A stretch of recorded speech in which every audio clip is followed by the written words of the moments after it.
অনেকদিন বাদে আজকে আবার চলে এসেছি। মাঝখানে অনেকদিন সময় পাইনি করবার জন্য, আপলোডও করা হয়নি। আজকে আমি করব চিকেন, হানি চিকেন। তার সাথে যেটা হবে যে তার মধ্যে চিলি ফ্লেভার থাকবে, একদম চিলি ফ্লেভার হানি চিকেন।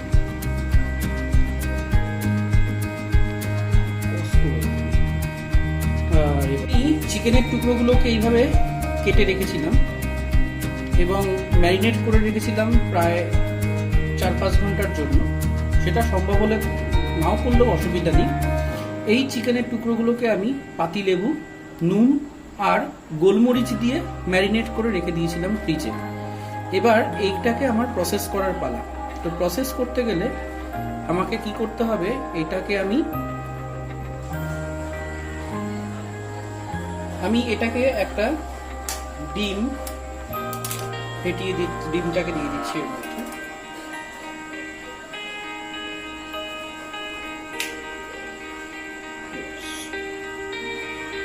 দিচ্ছি কর্নফ্লাওয়ার,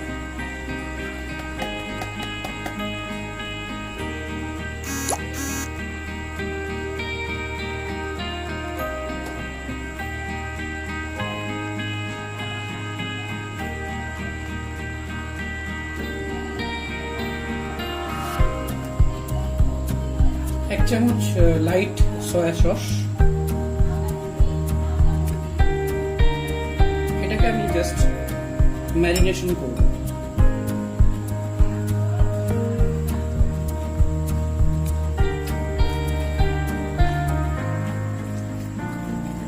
খুব ভালো করে এটা মিক্স করতে হবে যাতে একটা সুন্দর কোটিং হয়। তাতে কি হবে, বাইরে থেকে ক্রিপসি হবে আর ভেতর থেকে একদম সফট, খুব সুন্দর হবে।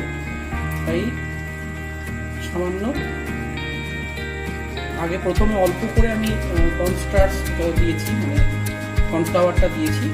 একটু সামান্য দেব, একটু সামান্য আরেকটু দেব, দিয়ে এটাকে আমি এভাবে ম্যারিনেট করতে আরো আমি মিনিট 10 জন্য রেখে দিলাম। একদম শুরুতেই যে কাজটা আমি করতে চলেছি তা হলো, একদম শুরুতেই আমি যে এটার সব থেকে গুরুত্বপূর্ণ একটা ইনগ্রেডিয়েন্টস, তা হলো এই সাদা তিল। এই সাদা তিলটাকে আমি একটু রোস্ট করে নেবো, জাস্ট একদম সামান্য কিছুক্ষণের জন্য একটু রোস্ট করে নেব। কয়েক সেকেন্ডের জন্য একটা দারুণ ফ্লেভার আসবে এবং রোস্ট করে এটাকে আমি রেখে দেবো। রোস্ট করে আমি রেখে দেবো, মানে একটা কাজ করছি আমি, এটা করি কি, আমি পুরোটাই করে রাখছি। আমার কখনো যখন কাজে লাগবে তখন আমি এটাকে ইউজ করতে পারবো, কোনো সমস্যার ব্যাপার নেই। তাই একবারে আমি পুরো তিলটাকেই কয়েক সেকেন্ডের জন্য রোস্ট করছি। আমি এটা রোস্ট করে রেখে দিচ্ছি, পরে আমার কাজে লাগবে। তো কড়াইতে তেল গরম করতে দিয়েছি। এই তেল গরম করতে, তেলটাকে কিন্তু হাই ফ্লেমে গরম করব না।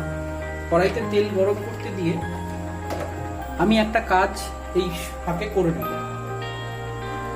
এই যে ম্যারিনেটেড চিকেন যেটা রয়েছে, ম্যারিনেটেড চিকেনটাকে আমি প্রত্যেকটা চিকেনকে কি করব, এখানে আলাদা করে শুকনো আমি কর্নফ্লাওয়ার রেখেছি। এটা আমি একটু আমার মতন করে করি, অনেকে ডাইরেক্ট এটাকে কড়াইতে দিয়ে দেয়। কিন্তু এক্ষেত্রে একটা কথা বলার, যদি আলাদা করে একটু কর্নস্টার্চের মধ্যে যদি এইভাবে মিলিয়ে রেখে দেওয়া যায় আলাদা আলাদা করে, তাহলে কিন্তু এটা এইভাবে আমি প্রত্যেকটা চিকেনের টুকরোকে আমি এইভাবে এই কর্নফ্লাওয়ার, যে শুকনো কর্নফ্লাওয়ার আছে তার মধ্যে দিয়ে দিচ্ছি। শুকনো কর্নফ্লাওয়ারের মধ্যে দিয়ে দিচ্ছি, তবে একবারে সব দেবো না, অল্প করে দেবো যাতে পুরোটা মেশে। এভাবে অল্প অল্প করে আমি শুকনো কর্নফ্লাওয়ারের মধ্যে একটু মাখিয়ে নিচ্ছি। চিকেন তেল পর্যাপ্ত গরম হয়ে গেছে। এবারে এই চিকেনের ঠিক এক একটা টুকরোকে এইভাবে আমি তেলের উপরে দেব। একসঙ্গে দেবো না, আলাদা আলাদা করে, এবং যখন তেলে দেবো তখন কিন্তু গ্যাস মিনিমাম থাকবে। এরকমভাবে একটা একটা করে দেবো, একসঙ্গে দিলে কিন্তু ভালো হবে না।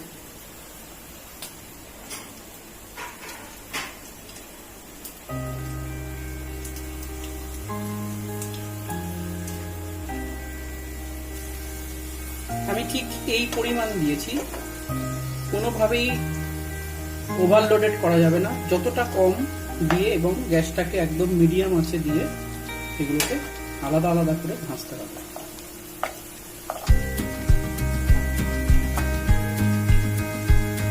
যতক্ষণ না এই কালারটা গোল্ডেন হচ্ছে ততক্ষণ অব্দি ভাজতে হবে। খুব বেশি হিট দিয়ে দিলে, গ্যাসটাকে যদি বাড়িয়ে দেওয়া হয় তাহলে কিন্তু ওপর থেকে হয়ে যাবে, ভেতরে কিন্তু সেদ্ধ হবে না বা রান্নাটা হবে না। অর্থাৎ উপরে যে ক্রিস্পি আর ভেতরে যে একটা সফট হবে, সেটা কিন্তু গ্যাস বাড়িয়ে দিলে হবে। তাই গ্যাসটাকে একদম মিডিয়াম আঁচে দিয়ে প্রথম ব্যাচের ভাজা কমপ্লিট। আমি একটা টিস্যু পেপার রেখেছি, যার মধ্যে আমি এগুলোকে তুলে রাখছি। সমস্ত চিকেনের টুকরোগুলোকে ভাজা হয়ে গেছে এবং দেখে বুঝতেই পারছেন যে কেমন হয়েছে। একদম ক্রিস্পি হয়েছে ভীষণ, এবং ভেতর থেকে প্রচণ্ড সফট হয়েছে, কিন্তু ওপর থেকে একদম সাংঘাতিক ক্রিস্পি আর কি, দেখেই বোঝা যাচ্ছে। তো এবার আমাদের নেক্সট স্টেপে এগিয়ে যাওয়ার পালা। ঠিক 2 টেবিল চামচ তেল দিয়েছি, তেলটা গরম হতে দিয়েছে। এবারে কড়াইয়ের মধ্যে দিয়ে দিচ্ছি জুলিয়েন করে কাটা আদার টুকরো দিয়ে দিলাম। জুলিয়েন পিস করে কাটা আছে। রসুনের টুকরো একইভাবে কাটা আছে। খুব বেশিক্ষণ এটাকে আমি ভাজবো না, সামান্য সময়ই ভাজবো। খুব সামান্য সময় ভাজবো এটাকে। একটা 2-3টে শুকনো লঙ্কা, এটা জলে ভিজিয়ে রেখেছিলাম। এই শুকনো লঙ্কা, যেটাকে চিলি ফ্লেক্স বলা যেতে পারে, সেটা দিয়ে দিচ্ছি। আর শুকনো লঙ্কা দুটো ছিঁড়ে দেওয়া আছে, সেটা দিয়ে মিডিয়াম আছে একটু ভেজে নিচ্ছি। এই ভাজতে ভাজতে আমরা সসটাকে রেডি করবো। সসটায় যখন থাকবে তখন আমার বানিয়ে রাখা আগে থেকে একটু চিকেন স্টক আমি এর মধ্যে দিয়ে দিচ্ছি। একটু জল দিচ্ছি এবং গ্যাসটাকে, জল না, একটু চিকেন স্টক দিচ্ছি এবং এটা একটু খানিকক্ষণের জন্য গ্যাসটাকে একদম ধিমি আছে এইভাবে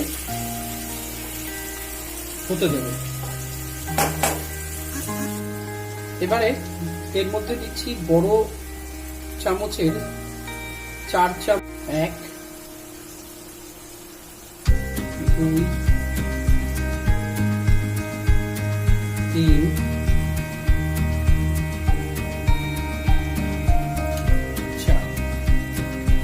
4 চামচ টমেটো সস দিলাম। দিচ্ছি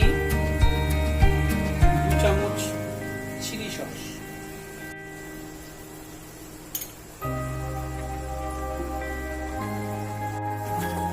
দারুণ একটা গন্ধ এসছে। এইবার যাবে এর মধ্যে একটা, যে আসল ইনগ্রেডিয়েন্টস, আমরা হানি চিকেন করছি, তো সেই হানি।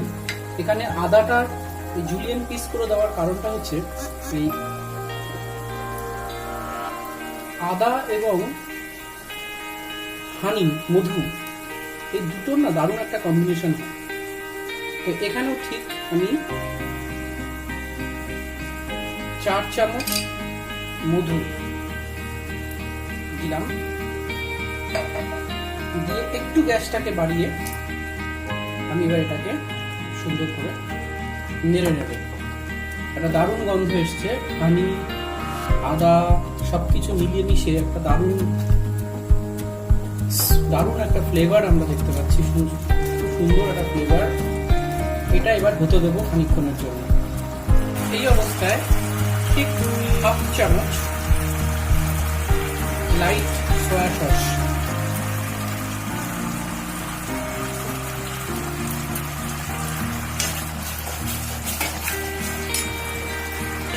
এরপর গ্যাসকে কমিয়ে দিয়ে চিকেনের টুকরোগুলোকে আমি দিয়ে দিচ্ছি।